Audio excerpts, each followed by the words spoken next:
एक तरुण होता, श्रीकांत. तो मुंबईत एका खाजगी कंपनीत चांगली नोकरी करत होता. त्याला स्वामी समर्थांवर पूर्ण श्रद्धा होती.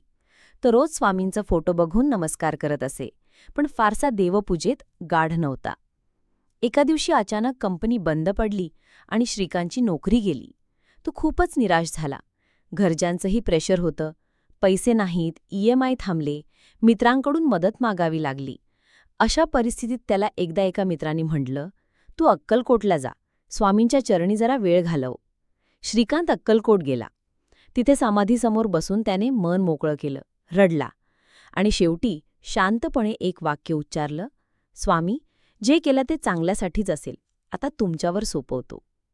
त्या रात्री त्याला स्वप्नात एक वृद्ध संत दिसले.